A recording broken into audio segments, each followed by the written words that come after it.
Height. The sky belongs to a few. Height is the most honest cheat code in football. If two players jump at the same time, the taller one is already halfway to victory before gravity even starts arguing. Crosses turn into private property. Corners become tax payments. A 6'5" striker doesn't need tactics. He needs a postal address in the penalty box. The idea is simple: occupy airspace and make defenders feel small. Teams like Stoke, Atlético, and countless national sides built entire identities around one tall human with a concrete forehead. It works because gravity has no opinion. If the ball is in the sky, technique becomes optional. But the dark side is obvious. Put that same giant on the ground against quick center backs and suddenly he looks like a lamppost with boots. Still, when the game gets desperate, coaches don't call for elegance. They call for altitude, and that leads to the next advantage, the one that laughs at giants. Acceleration. The first two steps decide everything. Top speed gets headlines. Acceleration wins duels. A player who reaches full speed in 2 steps makes defenders look like they loaded late into the match. It turns 50-50 balls into 90-10. The mechanism is brutal. Create separation before the opponent can even process the situation. Think of Kylian Mbappe exploding past a full back who was still reading the winger's body language. It works because football happens in microseconds. Most duels are not marathons, they're gunshots.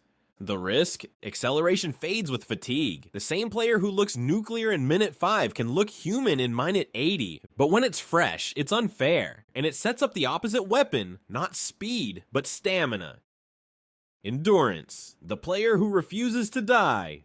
Some footballers don't outrun you, they outlive you. Endurance is invisible for an hour and terrifying after that. While everyone else negotiates with their lungs, this guy is still pressing like the match just started. The idea is simple: keep moving when others can't.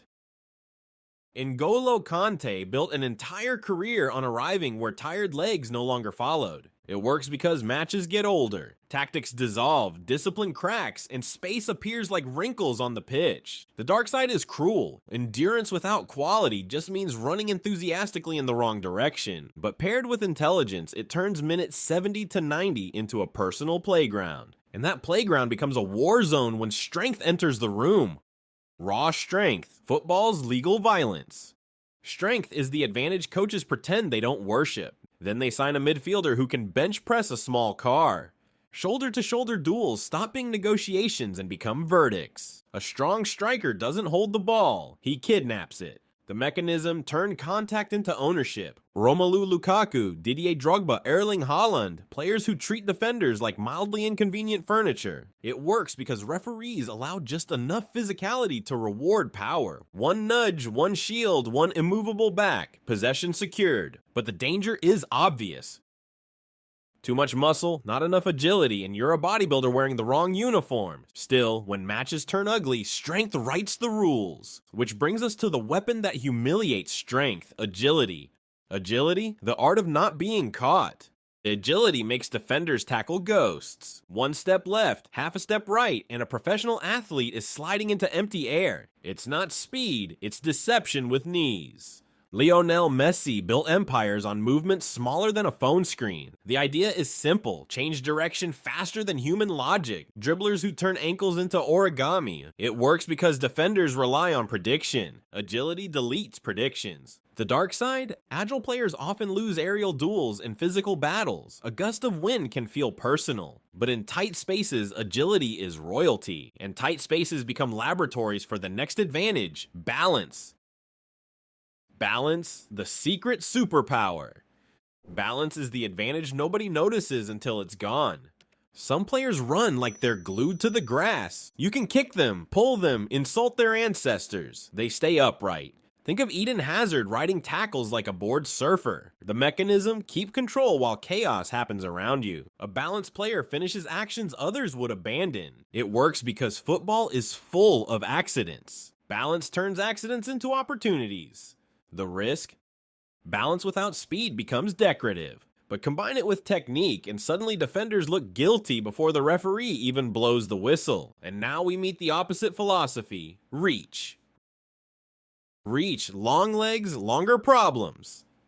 Reach is height's sneaky cousin. You don't need to be tall overall, you just need legs that arrive earlier than expected. Defensive midfielders with octopus limbs steal passes nobody else could touch. Patrick Vieira didn't tackle, he collected. The idea is simple: increase your personal radius. One step becomes 2 meters of authority. It works because football is geometry. Long limbs redraw triangles in real time. But the dark side is coordination. Long legs can look like rebellious teenagers if the brain can't supervise them. Still, in midfield chaos, reach is a magnet, and magnets become lethal when paired with jumping power. Jumping ability, the vertical crime. Some players treat gravity like a suggestion. They don't jump, they ascend. Cristiano Ronaldo hanging in the air looked less like sport and more like Photoshop. Defenders arrive on time and still lose. The mechanism: win duels above the argument. Crosses become private conversations between the ball and one chosen forehead. It works because most defenders are built for ground wars. Aerial specialists start battles on a different floor. The risk is obvious. If service disappears, the superhero becomes a tall tourist. But when the ball flies, jumping rewrites probability, and probability collapses completely when coordination arrives. Coordination, making chaos look planned. Coordination is why some players look elegant doing impossible things. Others look injured tying their boots. It's the ability to connect brain, feet, and intention without delay. Neymar controlling a missile pass like it was a pillow. The idea: reduce the distance between thought and action.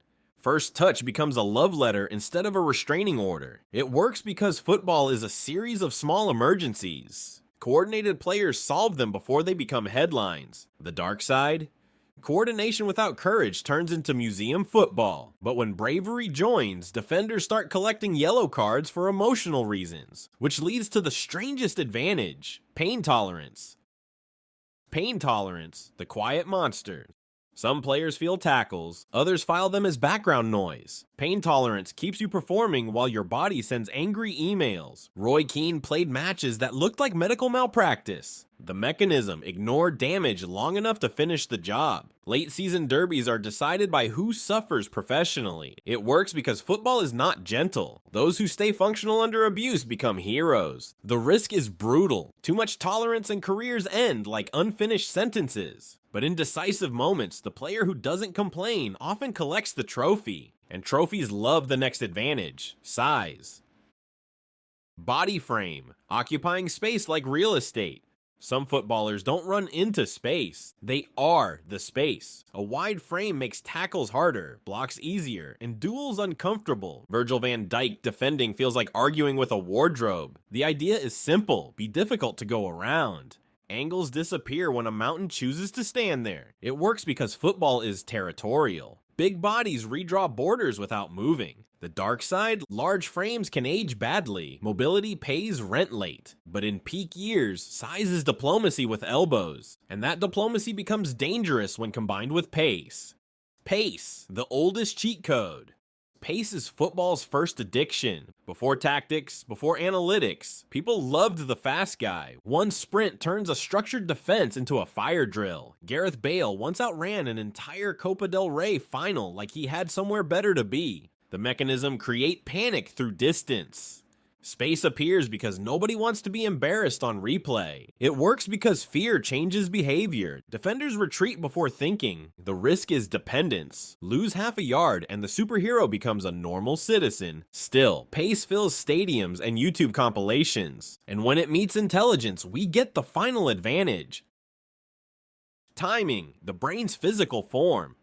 Timing is the only advantage that ages well. Jump too early, you're a meme. Jump late, you're irrelevant. Great strikers don't run faster, they run smarter. Thomas Muller arriving exactly when the ball gets lonely. The idea: choose the perfect second to exist. Movement becomes prediction dressed as instinct. It works because football rewards anticipation more than effort. Right place, right moment. Physics applauds. The dark side: timing without technique is just optimism. But with quality, it turns ordinary bodies into legends, and suddenly the sport looks less physical and more like fate. Football pretends everyone starts equal. Then the match begins and genetics reads the fine print. Height fights agility, strength fights balance. Endurance argues with acceleration like siblings at dinner. Tactics try to organize it all, but bodies keep improvising. That's the truth. Football is a conversation between ideas and muscles, and the winners are usually the ones whose DNA showed up early. If you want the mental advantages next, you already know what to do, because in football, talent is taught, but physics never went to school.